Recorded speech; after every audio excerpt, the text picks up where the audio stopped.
Los titulares.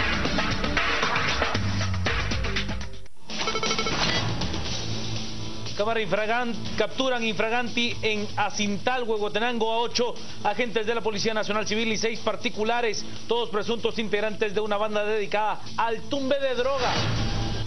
Partido Frente de Convergencia Nacional, encabezado por Jimmy Morales, llena casillas electorales en Alta Verapaz con integrantes de una sola familia.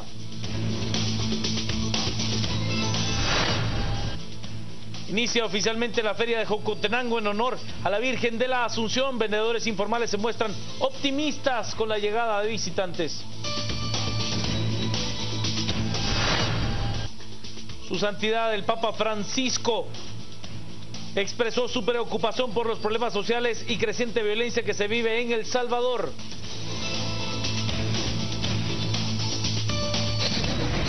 Banco Industrial, siempre de tu lado, presentó los titulares. Comencemos con las noticias más importantes del día. En el kilómetro 191 de la carretera sur-occidente se capturó a 8 agentes de la Policía Nacional Civil. Se les acusa de robarle droga a los narcos. Fuerzas combinadas de la Policía Nacional Civil capturaron en un fuerte operativo a 8 agentes de la institución, incluyendo un oficial primero y 6 civiles, quienes se transportaban en 2 autopatrullas y un pick-up particular. Estos venían de la frontera de Tecumumán y su destino final era la ciudad capital.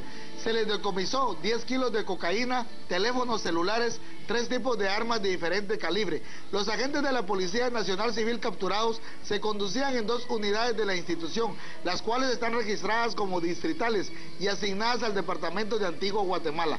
Una de ellas llevaba en su interior los 10 kilos de cocaína y custodiaban al pick-up color rojo en donde iban las personas particulares fuertemente armadas. Se me ha ordenado que atienda la situación inmediatamente, debido a que se hizo un operativo de alto impacto que se ha venido dando desde que nosotros hemos detectado cualquier grupo delincuencial infiltrado dentro de la policía. Valdés, jefe de la delegación de Dicetur, División de Seguridad de Turismo, que está destacado en Antigua Guatemala. También está el agente César Amílcar Bram Boteo, de la misma delegación de Dicetur en Antigua Guatemala. Hugo Dalí López Páez, de Dicetur también de Guatemala. Agente Carlos Alfredo Orellana Pineda, Dicetur de Antigua Guatemala. Nelvin Francisco Rodríguez Grajeda, también él es agente de la policía destacado en Dicetur Antigua Guatemala. Pedro Audelio Calí Ajuchán, él también está destacado en Dicetur Antigua Guatemala, es agente de la policía.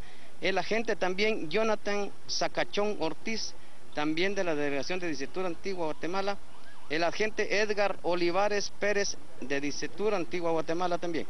Están los ciudadanos de los nombres siguientes: Julio David Batres Ochoa, Manuel Enrique Solórzano Pérez, Juan Carlos Rodríguez Cruz, Henry Giovanni Contreras Roldán, Juan Carlos Alvisures Ruiz, Sergio Estuardo Ramos Montepeque. Esto ocurrió en el kilómetro 190 de la Ruta al Pacífico, jurisdicción de la Cintal Retaluleu. Peritos del Ministerio Público de Quetzaltenango verificaron y constataron que era droga la que se transportaba. Más de 7 horas duró la diligencia bajo una fuerte lluvia, lo que no impidió el trabajo de las fuerzas combinadas. Reportó desde Retaluleu para Canal Antigua, Víctor Velázquez. Y ante la desarticulación de esta estructura criminal, el Ministerio de Gobernación dio una conferencia de prensa. De acuerdo al Ministerio de Gobernación, existe una investigación en torno a los 8 agentes capturados la tarde de ese domingo, y a quienes se les sorprendió mientras custodiaban un vehículo que transportaba cocaína. Encontrando al momento evidencia relacionada con 10 paquetes de posible cocaína. Estamos pendientes de que se realicen las pruebas de campo correspondientes para establecer realmente qué tipo de sustancia contienen esos paquetes.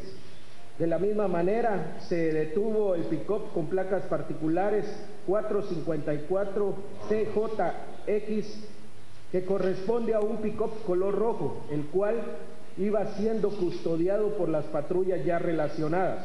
Según Sosa, los agentes capturados pertenecen a la División de Protección al Turista, DICETUR, y estaban designados al área de Antigua Guatemala. Sin embargo, estos fueron capturados hasta en el kilómetro 109 de la ruta interamericana. Esta investigación se venía realizando de tiempo atrás, específicamente con las unidades policiales ya mencionadas, y era con relación a la información que se tenía de que había una estructura dentro de la Policía Nacional Civil que se dedicaba a la custodia o tumbes de droga o de dinero, específicamente en la ruta interamericana que conduce de la ciudad de Guatemala a la frontera. Las autoridades indican que continuarán con las investigaciones para determinar si estos actuaron por cuenta propia o si bien se trata de una estructura que opera en el sector.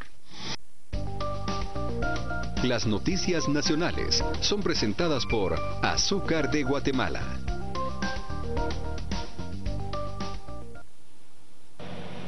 Luego de haber perpetrado un ataque armado en el campo de fútbol de la colonia Belén, de la zona 7 de Misco, fueron capturados Miriam Floridalma Córdoba, de 19 años, y 2 menores de edad de 15 años, acusados de haber sido los autores del ataque, en el que quedaron heridas 6 personas, entre ellos una niña de 3 años, así como también un fallecido. Durante la captura se les incautó una pistola 9 milímetros a cada uno.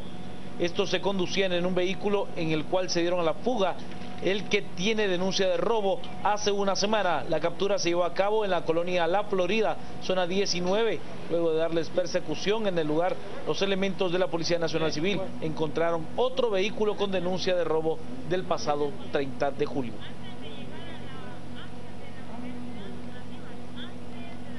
Vamos con las noticias. He de contarle que en el tema electoral en el departamento de Alta Verapaz, el partido FCN Nación, que lleva como candidato a la presidencia a Jimmy Morales, pues ha integrado todas las casillas para puestos de elección popular con miembros de una sola familia. Jimmy Morales, candidato a presidente por el partido FCN Nación, visitó Alta Verapaz este fin de semana. El sábado por la tarde se presentó en el Parque Central de Cobán, en donde a pesar de la fuerte lluvia, cientos de personas lo acompañaron. Parece que Jimmy Morales cuenta con cientos de simpatizantes en el departamento, contrario a su organización política en Alta Verapaz, en donde los candidatos tuvieron que recurrir a sus familiares para llenar las planillas. En Cobán, el candidato a alcalde Héctor Chub es tío del candidato a concejal primero, Cristian García Chub. En San Cristóbal Verapaz, 7 integrantes del Consejo Municipal propuesto comparten los apellidos Cal y Morán. Este último apellido también se repite en el listado de candidatos a diputados por el distrito. El candidato en la casilla 5, ¿qué relación tiene con Carlos? Es mi hijo. Según Carlos Morán, secretario departamental y candidato a diputado, optaron por llenar las casillas debido al poco interés de la población en participar en política. Únicamente nos hemos limitado a llenar las casillas porque no teníamos opciones. Le hicimos invitación a mucha gente de bien de acá de Alta Verapaz y nos argumentaron que por el tiempo corto de la campaña y por la campaña anticipada desarrollada por otros partidos, más la enorme inversión millonaria que contrasta con la realidad económica y los niveles de pobreza de Alta Verapaz, optaron por no aceptar la propuesta de FCN Nación. Reportó desde Cobán para Canal Antigua, Maynor Q. Oshom. Mientras tanto, en el departamento de Chimaltenango ya han sido juramentadas las juntas receptoras de votos. Representantes del Tribunal Supremo Electoral realizan la conformación de juntas receptoras de votos en los municipios del departamento de Chimaltenango. Hasta el momento se han juramentado 6 municipios, entre ellas se encuentra Pochuta, Yepocapa, Zaragoza, Tecpan, Huaquil y durante el fin de semana en Comanapa.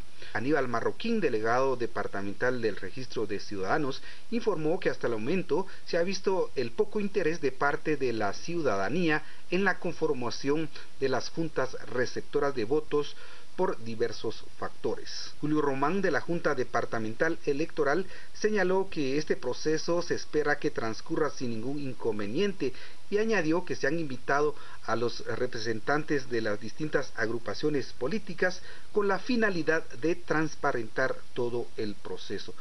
Por su parte, Manolo Ramírez, de la Junta Electoral de Comalapa, señaló que se han detectado personas que no pudieron empadronarse y otras no cuentan con el documento único de identificación y pretenden votar con su cédula de vecindad, cual perdió vigencia. Desde el departamento de Chimaltenango reporta para Canal Antigua Carlos Sots. Las noticias nacionales fueron presentadas por Azúcar de Guatemala. Pausa, al regresar más noticias, quédese con nosotros. Estamos en vivo a las 8:45.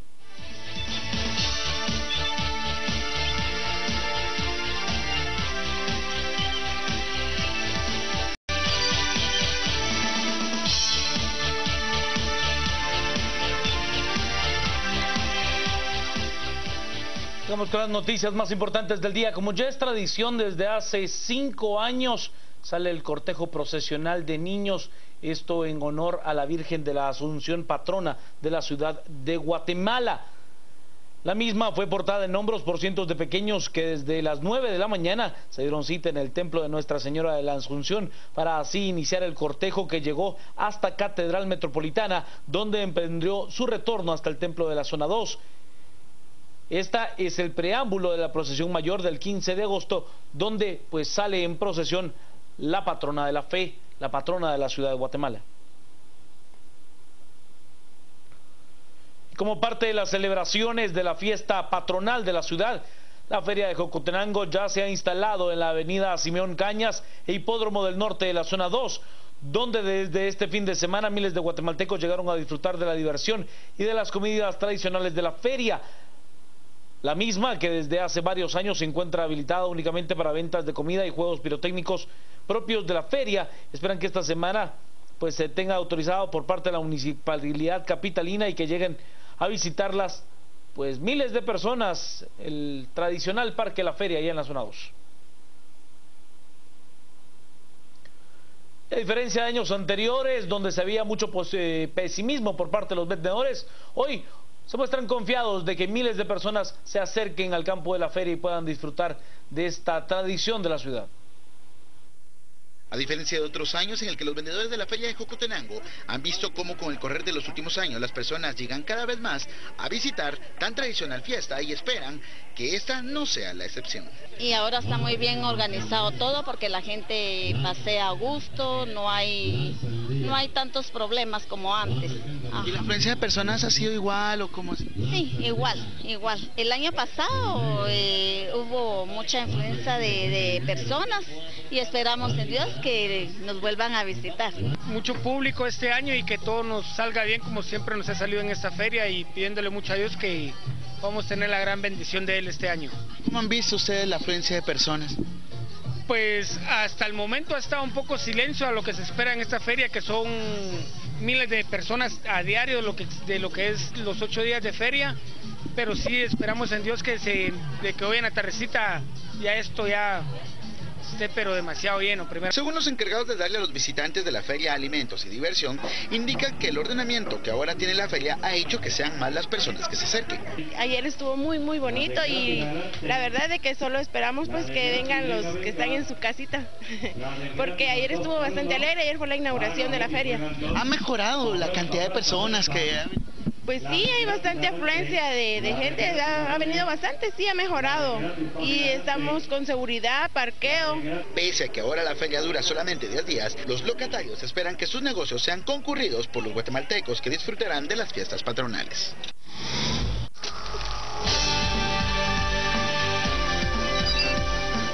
En el plano internacional, Su Santidad el Papa Francisco se mostró preocupado por la situación que actualmente se vive en El Salvador.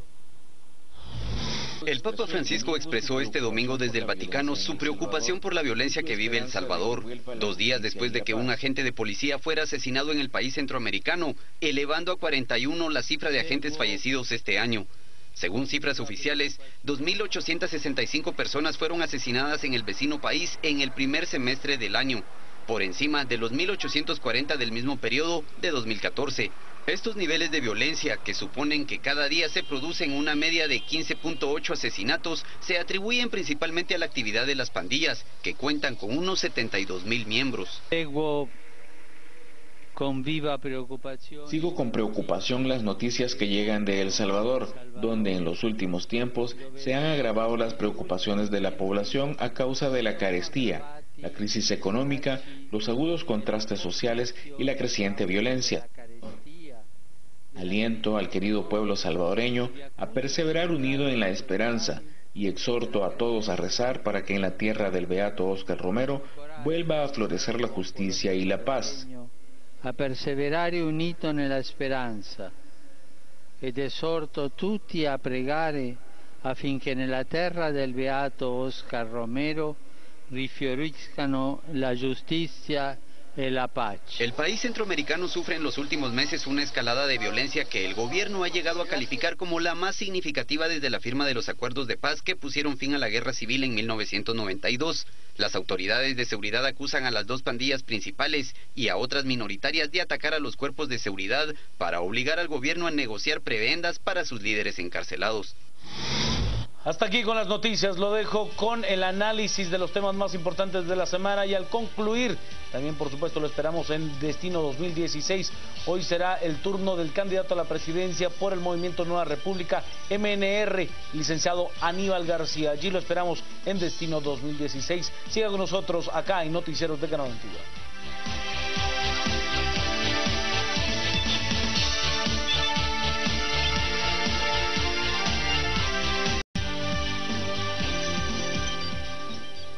Buenas noches, bienvenidos. Domingo a las 8:45. Es un gusto estar con ustedes y conversar sobre los hechos más relevantes que ocurren en nuestro país y en el mundo. Esta noche les saludamos Claudia Méndez Arriaza, Carmen Ortiz, Pedro Trujillo y Juan Luis Font.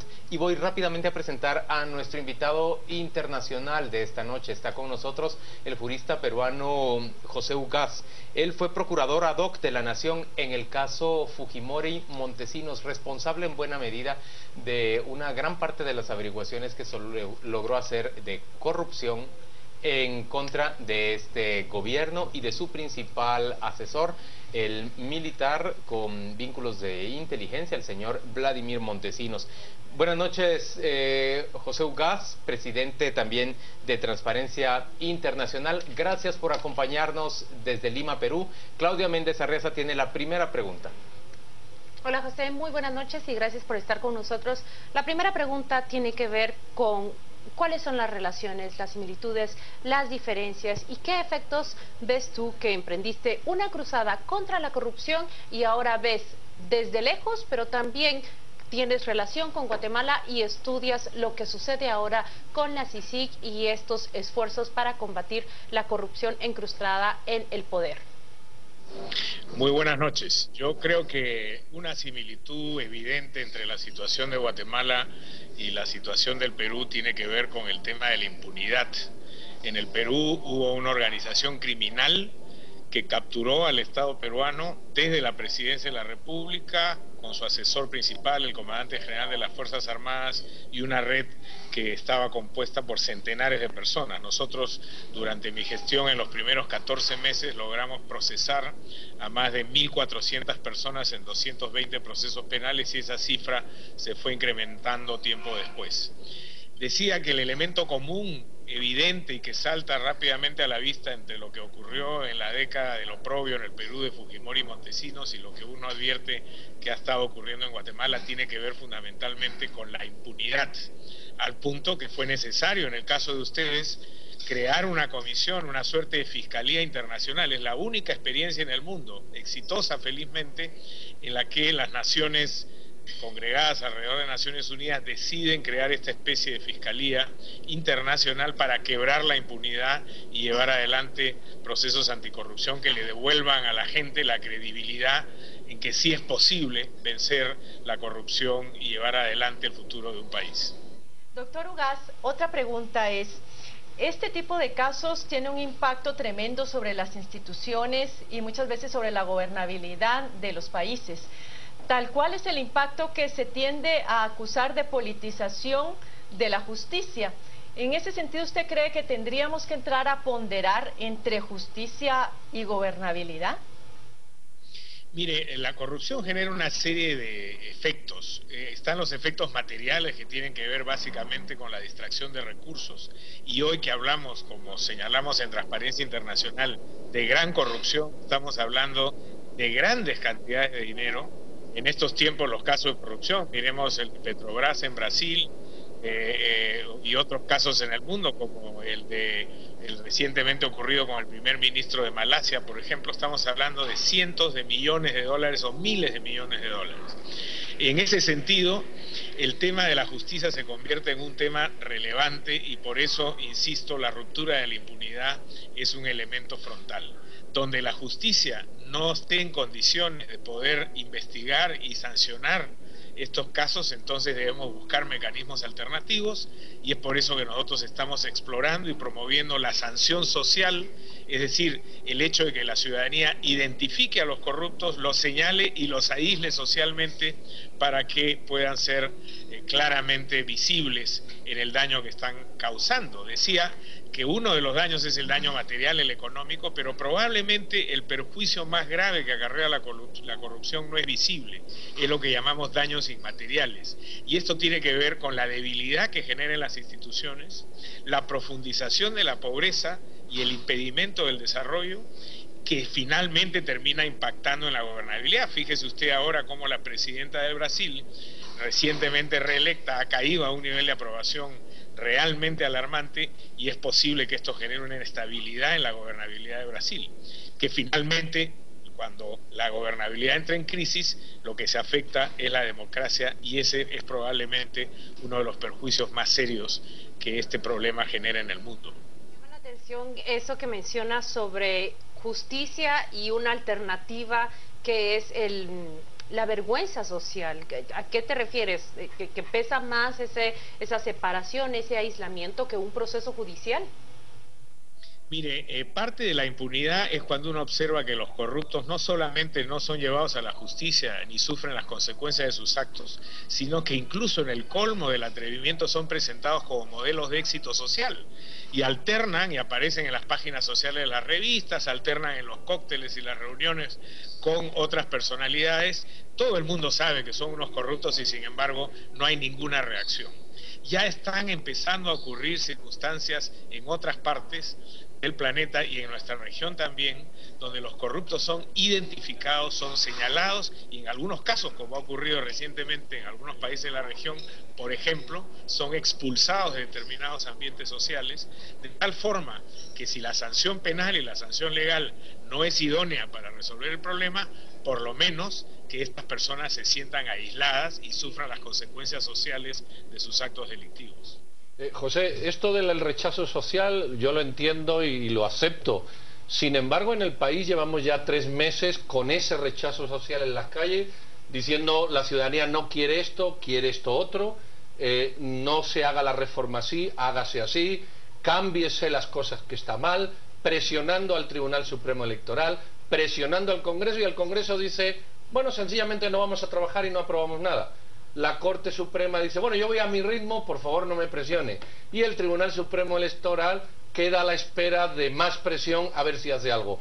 ¿Dónde está ese límite permisible, admisible, lógico, soportable entre el rechazo social y la inacción de la poca institucionalidad que queda? Bueno, yo creo que en principio este es un proceso acumulativo, ¿no es cierto? Y las fuerzas se tienen que ir agrupando hasta que empiecen a generar resultados.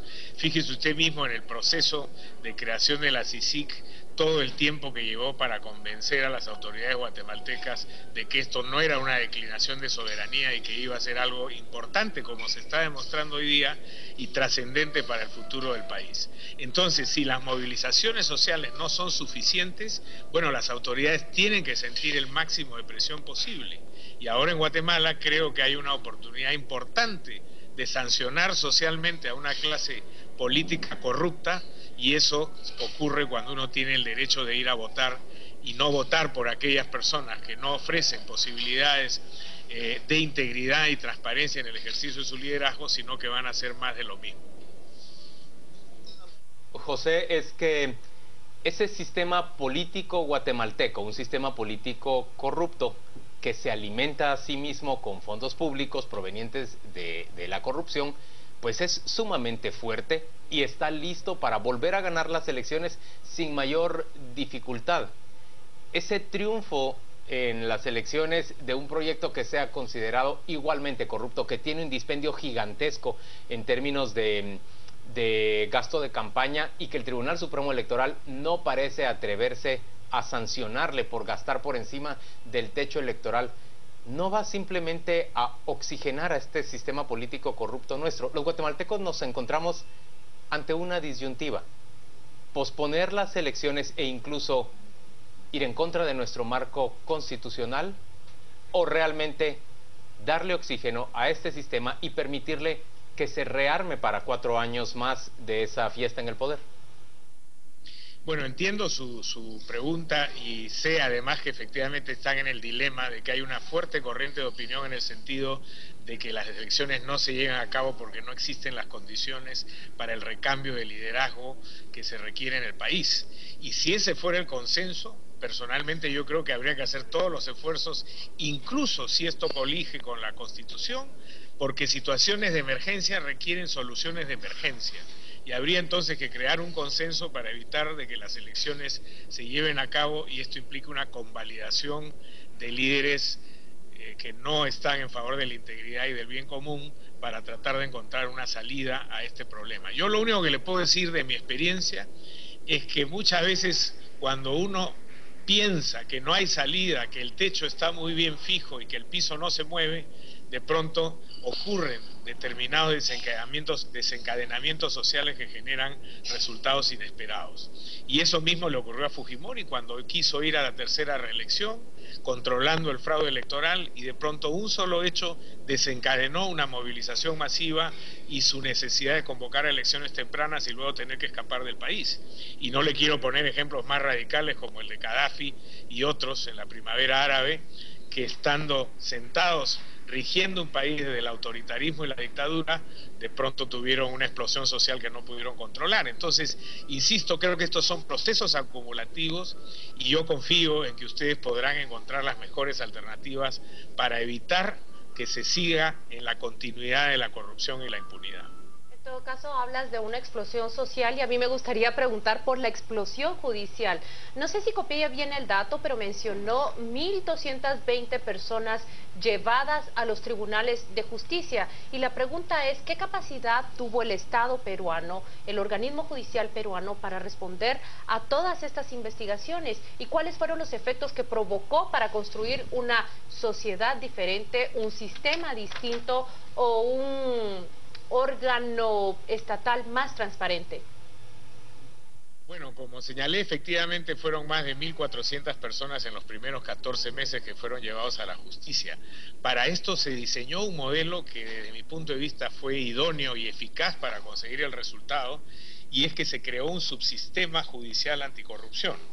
Se designaron a 6 fiscales jóvenes no contaminados con el pasado, 6 jueces igualmente jóvenes con una trayectoria impecable, y estos 6 fiscales y estos 6 jueces se dedicaron exclusivamente a procesar los casos de corrupción del régimen de Fujimori y Montesinos, con lo cual no tenían la carga que normalmente abruma a nuestros magistrados y fiscales, que hace imposible un trabajo razonablemente eficiente y preciso.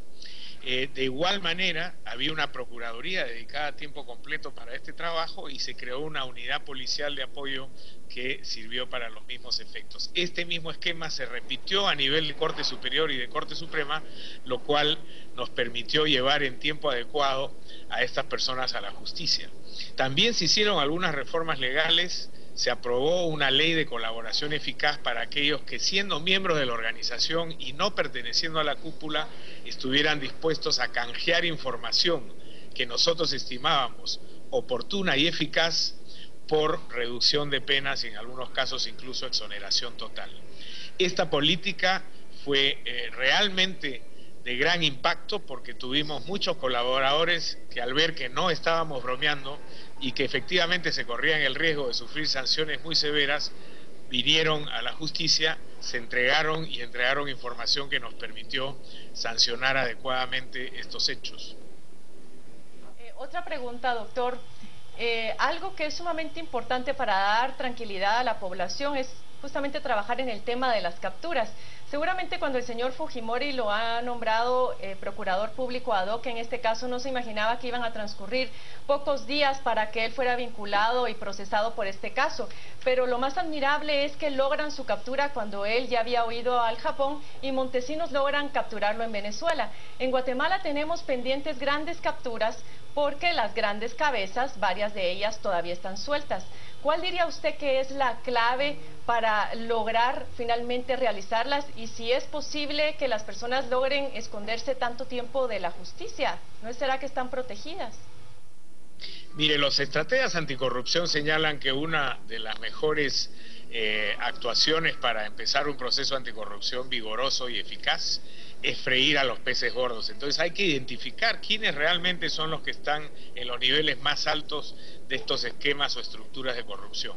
Lo segundo que a nosotros nos dio muy buenos resultados fue tomarnos un avión, ir a coordinar en persona con las autoridades en otros países, por ejemplo en Suiza, en Japón, en las Islas Caimán, en México y en otros lugares, en Estados Unidos, por cierto, donde pudimos establecer mecanismos de colaboración que fueron eficientes. El Perú pudo recuperar en los primeros 14 meses 75 millones de dólares en tiempo récord desde las cuentas suizas de Montesinos. Logramos traer extraditados a varios detenidos, incluidos luego al propio Montesinos, que fue expulsado de Venezuela cuando se descubrió que efectivamente estaba escondido bajo la protección de algunas autoridades venezolanas, y logramos también que se capturara a Fujimori y se le extraditara desde Chile una vez que huyó desde Japón. Cuando hay voluntad política, y esta voluntad política se refleja en los recursos que una institución necesita, con los liderazgos adecuados, no hay reo que se pueda esconder en un mundo, y menos en un mundo globalizado como en el que vivimos hoy día. La tecnología, la información y la posibilidad de expeditar mecanismos fulminantes está ahí, y en realidad lo que se necesita es simplemente contar con la voluntad necesaria para poder llevar esto a buen término. José Ugaz, gracias por acompañarnos desde Lima, Perú. Le escuchamos al doctor Ugaz con una mezcla de ilusión y esperanza, aunque también con una...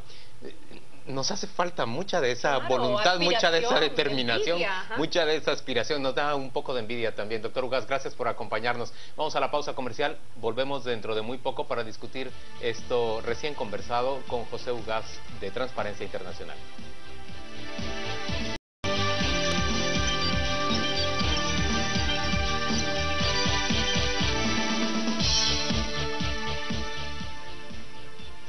De vuelta a las 8:45, ¿quién toma la palabra para hacer el primer comentario después de conversar con José Ugaz, el ex procurador ad hoc? Nombrado, nos lo recordaba Carmen, fue nombrado en realidad durante la época de Alberto Fujimori, y no habría de imaginar Fujimori que fue esta persona quien terminó pues llevándolo a la justicia y haciendo que se desmoronara completamente un régimen tan corrupto como bien urdido en términos generales, porque estaba sumamente bien organizado. Arranca don Pedro Trujillo. Yo no sé si lo de Telma Aldana también es significativo. A ver. No, lo nombran en tiempo de Pérez Molina y arrastra la visa y todo esto. Y es ella quien está encabezando ahora. Que, por establecer un paralelismo que creo que es la idea de lo que hemos estado haciendo. Yo solo voy a comentar unas frases que él ha dicho que a mí me han resultado muy significativas, 3 o 4. El rechazo social, eso es clave. En sociedades poco vergonzosas, esta es una de ellas, el rechazo social parece que no es importante. Desvergonzadas, estás diciendo vos.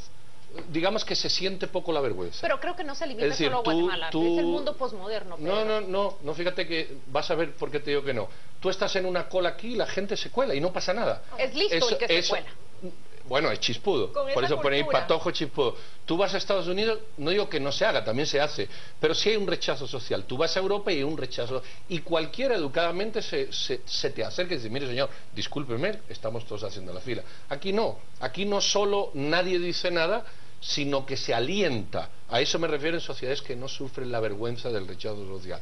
Rechazo social a mí me parece muy importante, pero esto tiene que ser que hasta que los que estemos en la fila no bajemos la ventanilla y al sinvergüenza que se pasa se lo hagamos saber y dejemos la excusa del miedo, no va a funcionar. Lo segundo es la máxima presión posible. Eso es otra palabra que le ha dicho, es importante. Cuando yo le pregunté, mire, y si ya llevamos 3 meses, la máxima presión posible. no vale con 30 o 40.000 personas en la Plaza de la Constitución. Hasta que no haya 1,5 millones, la cosa no funciona. Él dijo, esto es un proceso de acumulación de fuerzas, así responde un concepto marxista. Pero yo creo que vamos en desacumulación, aquí. Más que en acumulación, vamos en desacumulación. Lo tercero es, lo ha dicho, la sanción del castigo de voto. Y la sanción del castigo de voto tiene dos vías, que podemos discutir mucho, pero no es el momento. Una es, no votes al sinvergüenza, pero tal y como están las cosas, la única respuesta que te queda es vota en blanco o no votes, porque no votar al sinvergüenza no sé qué significa cuando la corrupción. Y lo pero último... creo que la situación es mucho más pesimista que lo que tú mencionas. La reciente encuesta revela, cuando se le plantea la pregunta a los encuestados, ¿por qué partido votarían para diputados al Congreso de la República? Encabeza líder. No es de líder la integrante que se burla de unos niños desnutridos y unos niños que padecen de una enfermedad crónica. Bueno, pero si la ciudadanía no es consciente de eso, no vale. Es que, vamos a ver, a los políticos corruptos lo ponen los ciudadanos ignorantes o corruptos. Dejémonos de tonterías. Por eso yo en esta mesa una vez pregunté, ¿no somos una sociedad podrida? Y hay quien se llevó las manos a la cabeza. Y es que a lo mejor somos una sociedad podrida. Perdón por decirlo. A los políticos corruptos los votan ignorantes, despreocupados o corruptos. O sea, la gente normal no vota políticos corruptos, seamos honestos. Lo último que quiero decir, situación de emergencia, eso lo he dicho, requiere soluciones de emergencia. Situación de emergencia, grandes males requieren grandes remedios. Entonces, no digo que esto justifique todo, pero a lo mejor todavía no se ha hecho todo lo que se puede hacer. Es importante considerar lo que él decía, voluntad política, y cuando se dice voluntad política, efectivamente eso pasa por dinero, por presupuesto. Solamente el caso Montesinos Fujimori representó miles de dólares para el Perú, y él finalmente logró conformar un equipo relativamente pequeño, porque eran alrededor de 30 y no más de 35 personas en su momento. Aún así, él decía que la clave era tener recursos para hacer lo que él mencionaba, viajar directamente a los países a pedir colaboración y seguirle la pista, y no únicamente decir, sí, ya nos comunicamos con el FBI, ya nos comunicamos con Interpol y se están haciendo las gestiones necesarias. Es decir, aquí se requiere también ser mucho más diligente. Y en aras de esos recursos necesarios también debemos de pensar en la sostenibilidad. Afortunadamente yo he podido entender que en Perú se fortaleció mucho el sistema de justicia a partir de este caso en particular. Sería de esperar que en el caso de Guatemala se hiciera de la misma manera. Ahora bien, ¿cuál es el organismo del Estado clave en todo este proceso? El Congreso de la República, que es el que debe de darle los instrumentos suficientes al Estado para combatir esos casos de corrupción y para fortalecer a las diferentes instituciones del Estado. Si el Congreso de la República no cumple con esa función, ahí sí estamos de manos atadas, que es lo que nos está pasando ahora. A mí me llamó mucho la atención cuando él nos cuenta la integración de este equipo especial de jueces y fiscales. Ya lo hemos discutido, cuántos jueces se han excusado de conocer el caso de Gisela Reynoso por arguir amistad con ella, una jueza procesada por enriquecimiento inexplicable.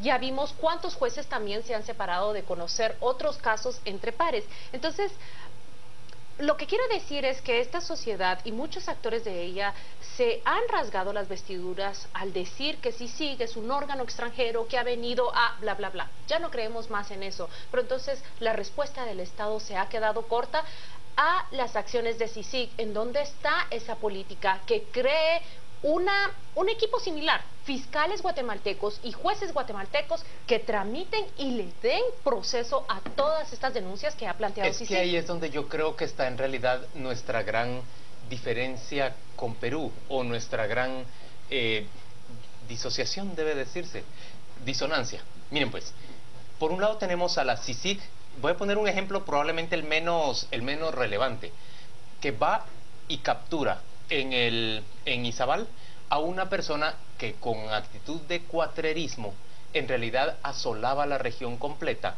y pasaba por encima del Ministerio Público, Policía Nacional, Gobernación Departamental, Ejército y cuanta institución ustedes quieran mencionar. Simple y sencillamente era dueño de esa región, asolaba a sus habitantes, les robaba el ganado que se les daba la gana, les quitaba la vida cuando hacía falta. Muy bien, viene CICIG y lo captura. El presidente Pérez Molina desestima esa captura y la considera una cosa menor.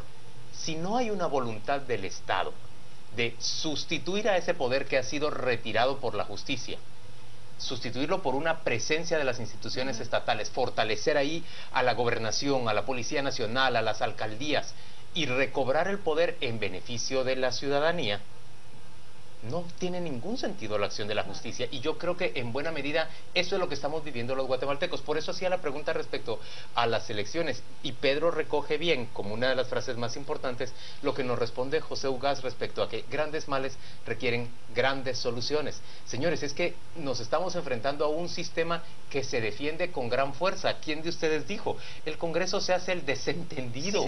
El presidente mandó a sacar a Gudy Rivera para que ni siquiera, esto iba a ser un premio de consolación, ni siquiera se aprobara en tercera lectura para mandar a dictamen a la Corte de Constitucionalidad las reformas a la ley electoral esta semana. Mira, o sea, no nos están dando nada. Solo quiero decir una cosa, el problema es que tú has hecho de esa pregunta también. Queremos hacer las cosas dentro de la institucionalidad, y eso es lo correcto, o sea, hasta ahí creo que compartimos. Claro. El punto es cuando la institucionalidad es tu enemigo. Está en contra tuya. El punto es que tú dices, bueno, yo quiero aprobar una ley contra los corruptos, pero resulta que los corruptos son los que tienen que aprobar la ley.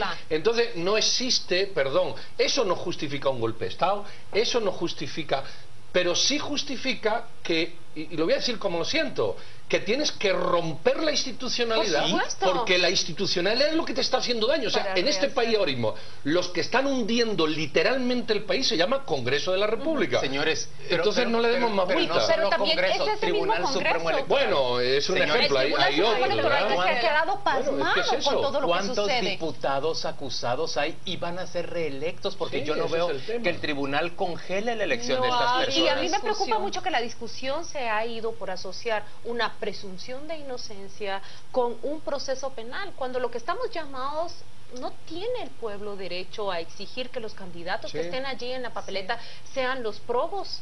No tiene el votante el derecho a que una persona que se burló de niños desnutridos, de niños desvalidos, esté fuera completamente delitos, de la competencia. O sea, es que si el simple hecho de que un candidato a la vicepresidencia del partido que encabeza las encuestas es sospechoso, óigase bien, uso la palabra, es sospechoso de operaciones de lavado de dinero, ¿qué futuro nos espera? Perdón, cuyos todos acusados están en prisión.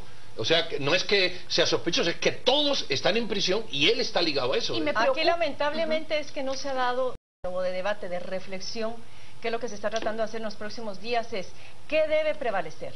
¿El derecho de estas personas de elegir y ser electos al debido proceso, o el derecho del pueblo, del Estado de Guatemala, de velar por el bien común, en el sentido de velar porque los guatemaltecos puedan elegir? Pero fíjate a sus que, gobernantes? míralo así, no es derecho de ellos. Vamos a ver, no es derecho como derecho individual, creo yo, es derecho como derecho colectivo, es decir, como interés colectivo. Claro. Yo no le estoy quitando ningún derecho, a ver si me expliqué, para que no haya colisión entre derechos e intereses. Él tiene el derecho del mundo, pero el interés colectivo, dice que es de interés colectivo observar que todos tenemos derecho a organizarnos como nos dé la gana. ¿Me expliqué? Sí. Es decir, todos tenemos derecho a decir cómo nos organizamos. Por supuesto. Y cuando yo digo que no te quiero, tú dices que no te quiero, él dice que no te quiero y todos decimos que no te queremos, no estamos vulnerando ningún derecho. Sencillamente hay un interés colectivo que es el que tiene que prevalecer. Exactamente, porque yo no vulnero ningún derecho tuyo. Señores, bueno, tenemos que ir a la pausa comercial. Al volver vamos a discutir sobre los resultados de la encuesta que Canal Antigua y Contrapoder han encargado a la firma Borges y Asociados. Una encuesta cuyos resultados, cuyas entrevistas se levantan entre la segunda y tercera semana del mes de julio y se dan a conocer ahora en la primera semana de agosto. Ya venimos.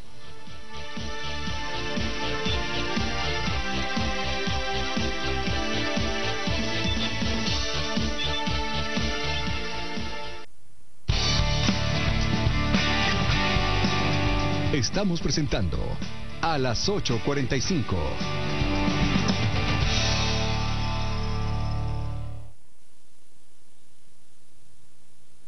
El dinero no lava la sospecha de corrupción, ni le compra credibilidad a un candidato. Por eso, el señor Rojo y la señora Verde, que gastan millones y millones, hoy se hunden en las encuestas. La corrupción no es un chiste y es el origen de todos nuestros males en el país. Y ahora, como candidata inscrita, gracias al respeto y a la aplicación de la ley, ¡ánimo! Sigamos adelante en esta lucha. Soy Suri Ríos y seré una presidente con ciudadanos en el poder.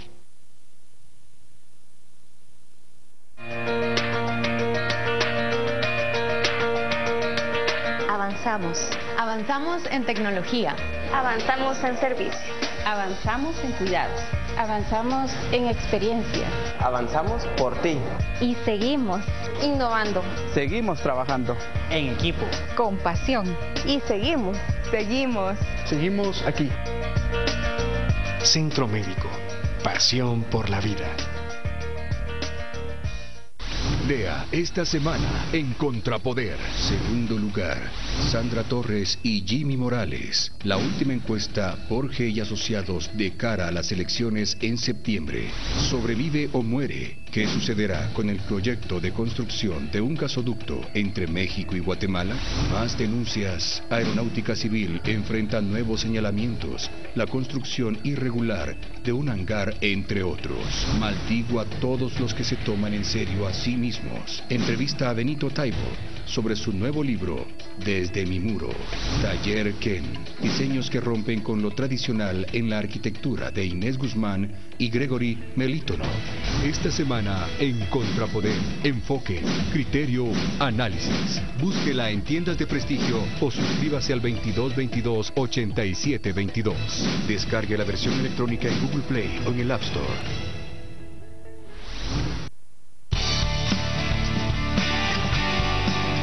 Estamos presentando a las 8:45.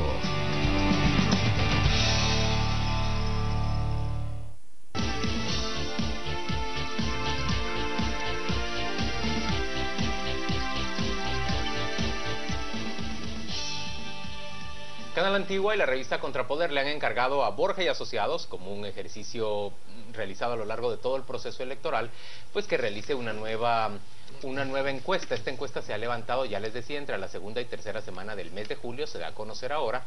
Y mire usted, Manuel Valdizón se mantiene en un ejercicio de voto simulado, con papeleta falsa, por supuesto, en el primer lugar con 35 puntos. En la anterior medición que se hizo en los últimos días del mes de mayo, él aparecía con 34 puntos, prácticamente está empatado, estacionado en el mismo sitio. Sandra Torres aparece con 12.9% de intención de voto otra vez, es decir, entre mayo y el mes de julio ella se mantiene en la misma posición. En cambio, Jimmy Morales, que ya había dado una sorpresa en la anterior medición, confirma esa sorpresa, ahora subiendo 4 puntos por lo menos respecto a lo que tenía en el mes de mayo. Estamos hablando de que él se encuentra en 14.5%. ¿Y por qué lo identificamos en Canal Antigua y en Contrapoder como un empate técnico entre él y Sandra Torres? Porque la diferencia que existe entre ambos es menor al margen de error de la encuesta. De manera que debe verse solamente como una especie de empate técnico entre ambos. Pueden estar los dos en realidad empatados o uno ligeramente más arriba del otro. Tenemos ahí los votos de la intención de voto de los tres candidatos que marchan a la cabeza. Mire usted, 11.6% de votos en blanco o que no marcan a ninguno, 7.2% de votos nulos. Y Mario Estrada es el primero que encabeza el pelotón de los chaparros con un 4.2%. Suri Ríos desmejora hasta bajar a un 3.4%. Lizardo Sosa tiene un 3.2%. Aparece por primera vez Lizardo Sosa con el apoyo que le ofrece Alfonso Portillo, pero aparece en realidad con una cifra bastante modesta. Esos son los primeros datos. Intención de voto mediante boleta simulada.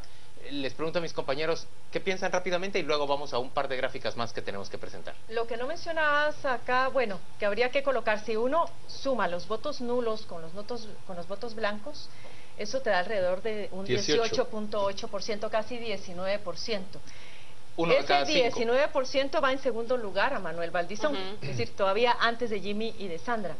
Hoy hablando, bueno, no hoy, sino hace unos días, hablando con un profesor de la Marroquín, nos decía que ese voto Contrario a lo que suele suceder en otras elecciones, que es un voto flotante que se puede ir en determinado momento para uno u otro candidato, en esta oportunidad y dadas las condiciones del país, él consideraba que es un voto duro. Es un voto que quienes ya definieron que van a votar nulo, van a permanecerse en los nulos, y quienes ya dijeron que lo van a dejar en blanco, lo van a dejar en blanco, y que pocas variaciones podríamos esperar en ese sentido. Lo que yo sí veo es que, bueno, definitivamente nos vamos a ir a una segunda vuelta, no nos vamos a quedar en una primera, a menos que el señor Manuel Valdizón y su partido político fueran cancelados por el Tribunal Supremo Electoral por haber sobrepasado el techo de la campaña. Posiblemente, entonces, en ese escenario tuviéramos un ganador en primera vuelta. Y lo segundo que podría haber es que posiblemente también esta sea la primera elección en la cual podríamos tener una participación muy baja en la primera vuelta electoral y una participación mucho más, digamos, marcada en la segunda vuelta, una vez ya se defina a nivel de la presidencia quiénes van a ser los dos contendientes, y por llamarlo de alguna manera, los guatemaltecos digan, bueno, con quién simpatizo y con quién no, identifiquen una determinada amenaza, entonces eso los haga salir de casa e ir a las urnas. Y también que sea el voto urbano el que defina esa elección, porque en el voto rural básicamente está movido por los alcaldes, por el poder local. Yo la primera vuelta la puedo aceptar así, con todo lo que ha dicho Carmen estoy de acuerdo, puede haber muchas variaciones. Yo creo que el voto ese blanco más el voto nulo se puede volver un voto duro en la segunda vuelta, pero un voto definido, porque yo creo que en esta ocasión el voto blanco y el voto nulo, que normalmente está en el 1, 1.3, 1.7%, y aquí estamos en 19 versus 3% que suman el resto de las elecciones, sí puede convertirse en un voto de rechazo en una segunda vuelta a uno de los dos candidatos. Y de los que van, según las opciones, quienes más rechazo tienen es UNE y es líder, con lo cual jugando con esas variables y sumando 19 puntos a 15 o 16 que tienen, se puede revertir absolutamente la tortilla. Claro, que ahí puede estar la diferencia. Déjame que muestre esa gráfica. A ver, Claudia, tiene un comentario. No podría agregar nada más de lo que han dicho ustedes. Es claro que hay una disputa por la segunda posición entre Sandra Torres y Jimmy Morales, de acuerdo con la encuesta, pero observamos muy poco que la poca diferencia la va a marcar el partido. Mientras Jimmy Morales carece de una estructura real y sólida a nivel nacional, Sandra Torres cuenta con lo que le hace falta a Jimmy Morales. ¿Cómo se definen las elecciones en Guatemala? A través del traslado de votantes. ¿Cuál de los dos partidos creen que va a tener más capacidad de ese acarreo que tanto se ha denunciado? Es evidente que es la UNE. Entonces, la poca diferencia que está allí, el partido le va a dar una caravuelta a ese mínimo punto que tiene. Yo voy a hacer un comentario breve. Veo a Manuel Valdizón haciendo el trabajo apropiado en este momento, fortaleciéndose, visitando aldeas y sitios que no concentran un gran volumen de electorado, pero que pueden ayudarle a consolidar su electorado electoral y convertirlo en un electorado durísimo para él, que no pueda ser permeado ni en la segunda ni en la primera vuelta. Me parece que él ya da por perdida la ciudad de Guatemala y los principales centros urbanos con todo este rechazo que tiene, y se ha volcado hacia el área rural. Pero ahí mover va a ese voto rural no solamente es carísimo, sino que le va... plata es lo que le abunda a Manuel Valdizón. Pero si llega a cada mitin con 5 helicópteros. Bueno, llega con 5 helicópteros a decir que la culpa es de los ricos. Claro. Sí, llegan 5 helicópteros y dicen que los ricos son los malos. Vamos a presentarles otras dos gráficas de la encuesta. Una tiene que ver justamente con lo que hablaba Pedro Trujillo, del rechazo a dos candidatos. Y para usted, ¿cuál es el candidato o candidata más ligada a actos de corrupción de los que se mencionan en este momento? Se identifica casi con un empate idéntico a Manuel Valdizón y a Sandra Torres. Se identifica a otros políticos que tienen también, digamos, cierta trayectoria en el país. Pero en concreto, bueno, Mario David García sale golpeado por el partido Patriota, pero en concreto es Manuel Valdizón y Sandra Torres quienes parecieran tener el mayor rechazo en ese caso y antivoto en otra pregunta. Vamos a ver la pregunta que se plantea respecto a Jimmy Morales. Se pregunta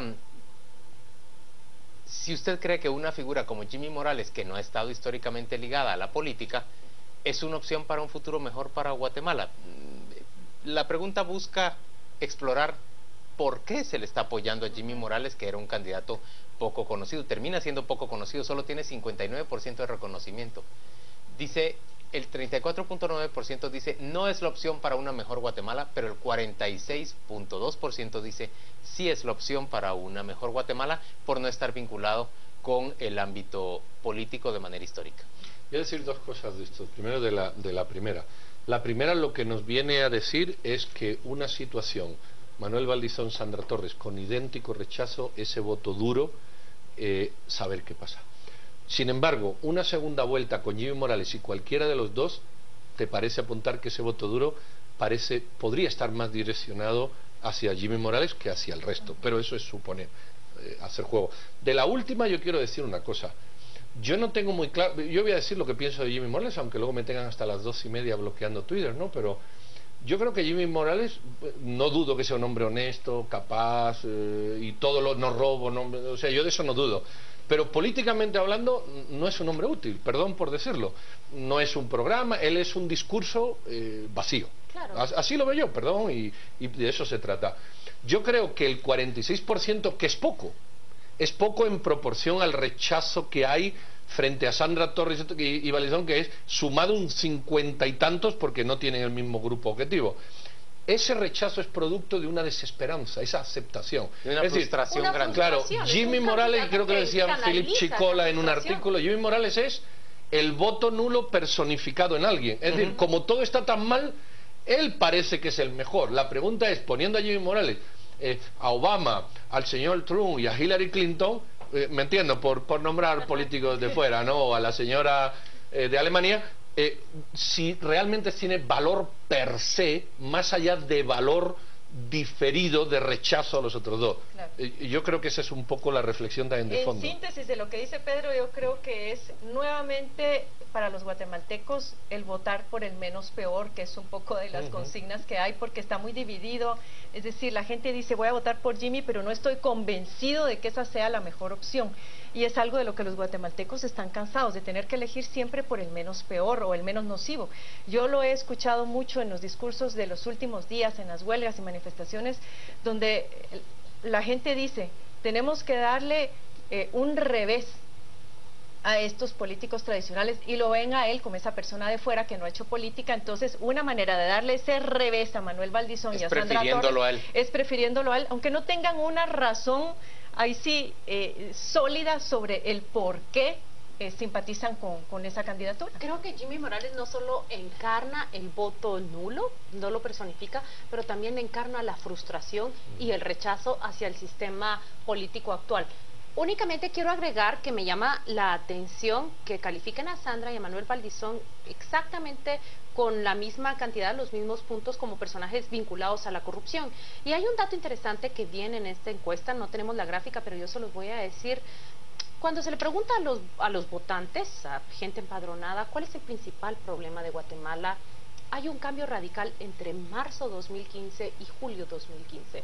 Cuando en marzo 2015 la corrupción apenas aparecía con 9 puntos como problema principal, hoy aparece con un 53%. Y eso explica por qué Jimmy Morales canaliza toda esa frustración y esa desilusión. Y esa demanda. ¿Les parece si vamos rápidamente a que Claudia Méndez nos presente este diario de Estela? El diario de Estela, bueno, ha circulado en las redes sociales a través de la cuenta de Otto Pérez Leal, esta fascinación que tiene Estela Alonso, su pareja, por grabar videos. Vamos a ver fragmentos del video.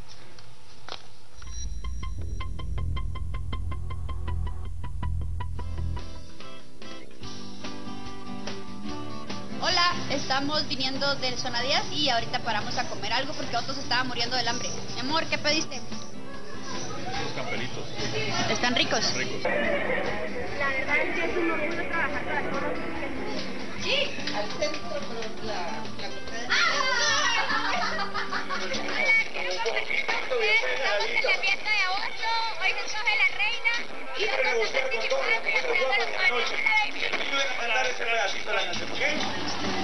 Muchas gracias, muy amable. Así es como la gente quiere a Otto y así es como le dan muchas buenas vibras, y la verdad es que me llena muchísimo ver que el trabajo de Otto, pues la gente lo reconoce y ante todo le da muchas bendiciones. yo muy contento de estar compartiendo con todos los vecinos y de recibir ese cariño y esas bendiciones pues por parte de ellos. Eso nos motiva a seguir trabajando y a seguir adelante para que Misco siga avanzando. Serrucho, ahí está grabando, Dios mío.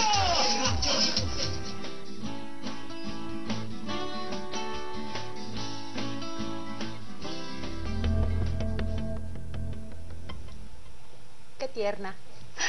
Van a ver ustedes lo que sucedió de inmediato en las redes sociales cuando este video se hizo viral. Rápidamente la compararon con la primera dama de México, la gaviota de Misco, le llaman ahora a Estela Alonso. Y veamos por qué la comparan, por qué esas similitudes que hicieron los usuarios de las redes no es una simple coincidencia.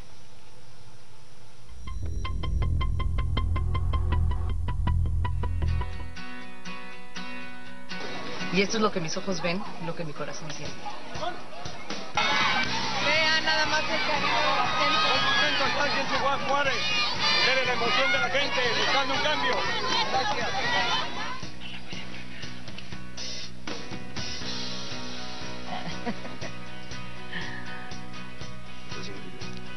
Qué bárbaro, mi vida, ¿eh? Amor, ya se fue la voz. No, pues se va a ir, qué bárbaro. ¿En serio? Ya se fue la voz.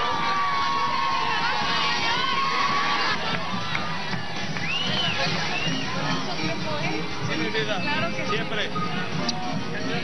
Gracias a quienes nos siguen. Esa fuerza. Bueno, gracias, amor. De veras, gracias. Por el amor, el cariño. Te amo. Y gracias a todos.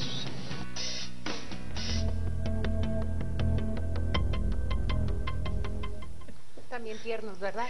Bueno, ¿qué opinan mis compañeros? Yo no sé, ¿Qué cursi puede ser la política? A mí hay una frase que me Qué gusta. vergüenza. De las frases chapinas hay alguna así como que me da, que me hiera, no sé, pero la voy a decir, yo tuviera que tuitear ahora, yo te diría, ay, mi gorda. Como que eso me transmite a mí un feeling de la Barbie misqueña. No, pero saben que a mí me mata de risa de todo esto es que el señor Otto Pérez Leal le falta chispa para responderle, es bastante desabrido, ¿verdad, mi amor? ¿Qué está comiendo?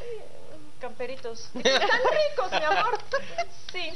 Bueno, ahí se ve que es la que lleva la rienda. Sí. Bueno, gracias a todos por acompañarnos hoy domingo a las 8:45. Vamos a dejarles simplemente en compañía con la primera plana de la revista Contrapoder al despedirnos, que le refleja a usted los resultados de la encuesta de Canal Antigua y Contrapoder. Gracias por acompañarnos, por supuesto, venga con nosotros a Destino 2016. Hoy Aníbal García en Destino 2016.